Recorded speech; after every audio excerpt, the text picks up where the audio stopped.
Hello friends, स्वागत है आपका राइस स्मार्ट के यूट्यूब चैनल में। मैं हिमांशु यादव आज की आपकी आर्टिकल 2 की क्लास लेकर हाजिर हूँ, जहाँ पर हम बात कर रहे थे संविधान के अनुच्छेद 2 की।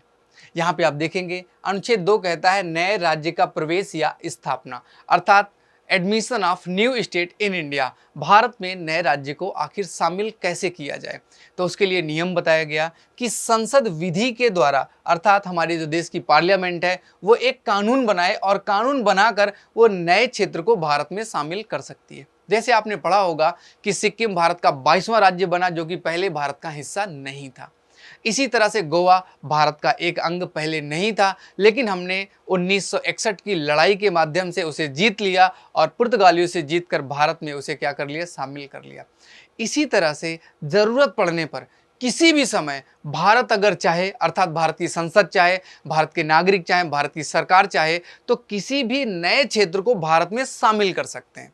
अब नए क्षेत्र का संदर्भ वर्तमान में, हम यहाँ पे कोई लड़ाई की बात नहीं कर रहे हैं, लेकिन अपने पढ़ने के क्रम में अगर नेपाल की सरकार कभी ये चाहे कि हम भारत का हिस्सा बनना चाहते हैं, चाइना सरकार चाहे कि अब हम अपनी कोई सरकार नहीं बनाएंगे बल्कि हम भारत का सहयोग करेंगे, भारत में मिलना चाहते हैं, तो ऐसे किसी भी क्षेत्र को भारत सरकार अनुच्छेद 2 के तहत अपने राज्य की सीमा के अंदर शामिल कर सकती है। और ये पावर किसको दी गई है? संसद को। जब एग्जाम में क्वेश्चन आता है तो आपको याद रखना है कि कहीं भी यहाँ पे राष्ट्रपति वर्ड ना लिखा हो, क्योंकि राष्ट्रपति के पास ये शक्ति नहीं है। हाँ, ये बात बिल्कुल सत्य है कि अनुच्छेद 2 और अनुच्छेद 3 पर जब भी कोई कार्य किया जाएगा तो पहले राष्ट्रपति से पूछ लिया जाएगा, मालिक क्या आप आज्ञा देते हो? वो बोलेगा हाँ ठीक है आप कर लीजिएगा। तो उसी के कथनानुसार हम इस अनुच्छेद 2 के तहत किसी भी नए क्षेत्र को भारत में शामिल करने की प्रक्रिया शुरू करते हैं।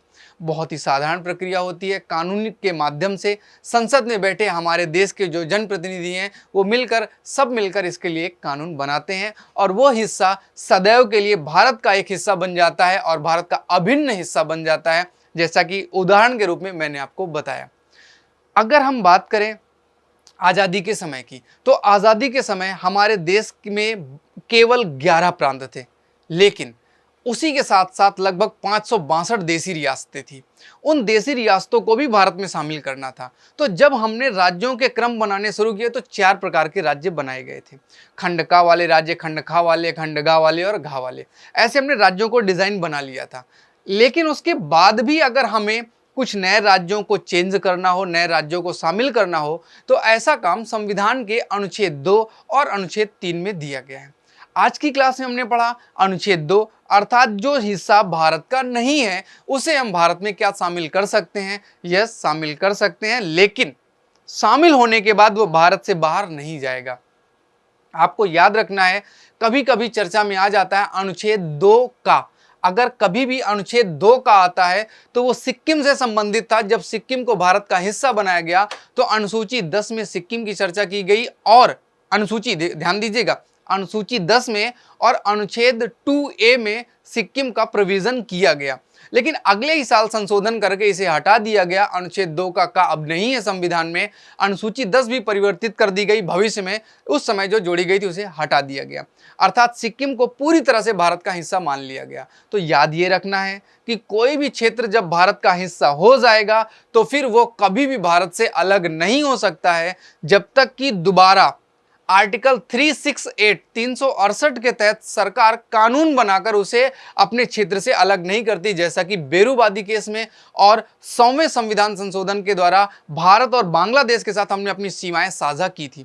तो वो जो सीमाएं साझा की थी वो अनुच्छेद 3 नहीं बल्कि अनुच्छेद 2 के माध्यम से कुछ क्षेत्र हमने उनको दिया था जो हमारा हिस्सा था।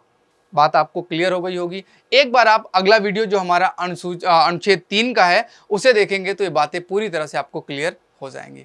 तो आई होप आपको वीडियो अच्छा लगा होगा।